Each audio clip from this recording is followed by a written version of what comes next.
Federal Drive is presented by GEHA, Government Employees Health Association, proudly providing health and dental benefits to federal employees and their families. Visit GEHA.com. Getting the right person into the right role has long been one of the military's toughest workforce challenges. The Pentagon is testing new ways to identify individual capabilities and use them in assignment and career decisions. The approach focuses on measurable performance rather than credentials alone. Joining me to explain what's changed to support this approach is Senior Scientist and Portfolio Lead at Aptima, Julia Brown. Julia, thanks so much for joining me today. Thanks for having me. We have talked about military personnel in many ways here, and we've heard for years that even from places like RAND, the military needs to do a better job of matching people to jobs. Why is that so hard to actually do? Well, I think it's that traditional personnel systems were built around broad categories. So things like occupational specialties, rank, and these experiential milestones. These are very important factors, but they don't tell the full story of what an individual can actually contribute. Especially now when military jobs have become increasingly complex and specialized, we really need to understand the full capabilities of the individual service members. And historically, we just haven't had a scalable way to capture all of that information and maintain it over time. What kind of special skills are you talking about here? Are you thinking language skills, specific training, or quantifiable skills? All of those. And really from the behavioral science perspective, any skill can be quantified. So we're talking about things like anything from emotional intelligence to adaptability, tactical decision-making, and technical skills as well. Really the gamut of all of the different capabilities that a person can bring to a job. Then from your perspective, your background, what's different now? What makes tracking those kinds of qualifications something that the military personnel system could actually operationalize instead of just study? I think there's a few things that are different now. In terms of the increases in our technological capabilities, we just have more access to data. And then with the inventions within AI, we have better ways to consolidate all of that data and understand the various patterns from it. So there are factors that we've really been collecting over time, but it's the scalability and the synthesization of the data that now is really affording these opportunities to understand the patterns and then better understand individual capabilities. We had a conversation a few weeks ago about a question the Air Force was struggling with about trying to manage folks with Chinese language competency. Mm-hmm. If that was a question that you were trying to track, how would you actually do it? Sure. So there's a variety of different ways, and really the multimodal assessments and multimodal methods of being able to track this is really the key here. So we have great language assessments, but we can also observe people speaking Chinese in actual context. We can see, are they fluent in their conversational skills? Are they fluent in their understanding, their reading? We can look at their performance during training and capture that. So being able to pull things from personnel records, like previous assessments that they've done, observations from training courses, observations in actual operational environments, and pulling all of those different data sources together to make a better estimate of that person's capability. And your work then takes that, I would guess, one step further and talks about competency modeling. How do you measure competency when you take in all of those different data points?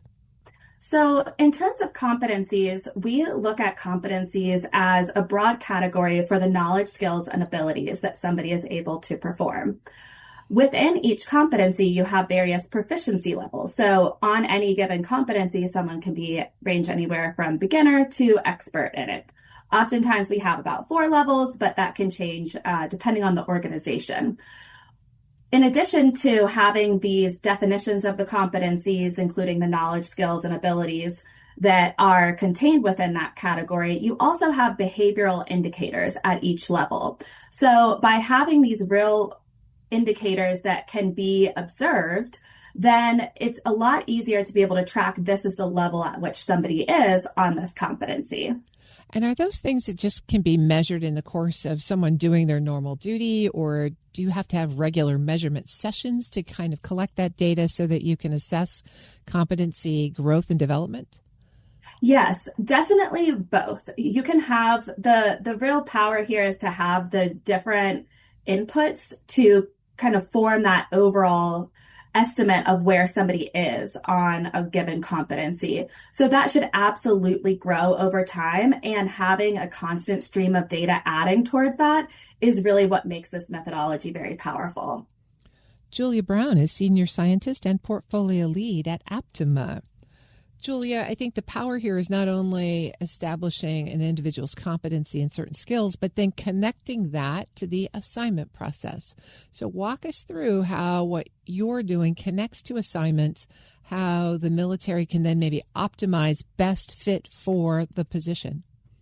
Yeah, absolutely. So at a high level, what we're doing is really building a richer understanding of both sides of the equation. That is on the side of the individual, and a profile that reflects the various competencies, skills, experience, and qualifications that they have demonstrated over time. And then on the position side, we also define the capabilities required for successful performance. The system then takes those things, and competencies provide that common language to do so, and compares the profiles and identifies areas of alignments. So instead of asking traditionally, does this person belong to the right career field? It's how closely does this person's capability profile align with what this mission set and this position actually requires? So we surface all of that information within this assignments process, but we still, very importantly, rely on human judgment to be the final decision makers to evaluate this broader pool of candidates and uncover what the strong matches might be. Within the military, there's a tension between someone having deep and narrow expertise in a particular space and someone having a very broad exposure to lots of areas. And especially when you're thinking about leader development, oftentimes you want someone that has a little bit of both. They're fairly competent in one particular area, but they've also had a number of broadening assignments. How do you balance that in the models that you're thinking of? General competency, leadership attributes versus specific skill competency? Absolutely. So we can categorize these groups of competencies then into more foundational competencies that any service wants service members to have that reflect that service's core identity, their core values. Also leadership competencies, and then technical competencies as well. What having this kind of mapping or framework of competencies does is you can see where an individual is developing. And in terms of workforce analytics too, you can also plan ahead to see what is the health of the pipeline within this career field even. So do we have enough people that are building these technical capabilities? And when we have the positions that are also aligned with the competency framework, we can see if I put them in this position, what opportunities do they have to grow in a given area? Are they growing their leadership competencies here? Is this a broadening assignment? Or are they getting more deep technical experience? And what does the service need? The military personnel management system is very much an industrial age approach. Right? You get cohorts of people, you move them through different paths and career assignments, and they make certain ranks at certain times, or they don't, right? So how is the knowledge that you're gaining through this competency model going to change the industrial age general personnel model so that we can really focus on the individual? That's going to change career progressions and conceptions of career advancement, isn't it? I think so. I think this framework really adds to the individual and their development capabilities, because if you can see where you want to go within a given service, and then what competencies are required to get to that position, and then you have learning resources that are tied to those competencies, you can see what other assignments can I take that can help me build to this assignment that I want. We're trying to take out the linear trajectory of this career path and allow for more broader experiences. And by providing that autonomy and flexibility to service members, our hope is that it helps to retain them and to give them more control over where they want to go and more authority to say, this is the thing that I want to build. And so these are the steps that I can take to get there. How are you seeing this new approach play out on the ground in the military services? I think that it still requires a lot of human oversight, and it will. But what it's doing is it's surfacing a lot larger amounts of data to provide for the decision makers to make better informed decisions. We still very much rely on our leaders to make those decisions. There will always be a lag in the data that are needed to make some of these personnel decisions. But it can lead to better informed decisions and faster identification of qualified candidates, and then the greater ability to align talent with the mission requirements. And if we follow this approach over time, what would you expect to be different 2 to 5 years in the future?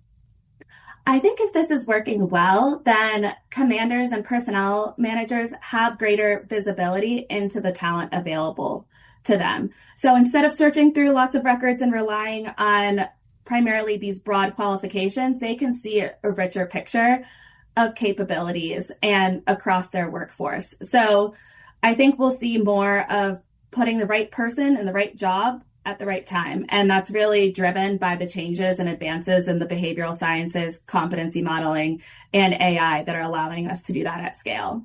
Julia Brown is Senior Scientist and Portfolio Lead at Aptima. Julia, I really appreciate you joining me today. Thank you so much, Sherry. It's been great to talk with you. We'll post this interview at federalnewsnetwork.com/Federal Drive. Subscribe to the Federal Drive wherever you get your podcasts.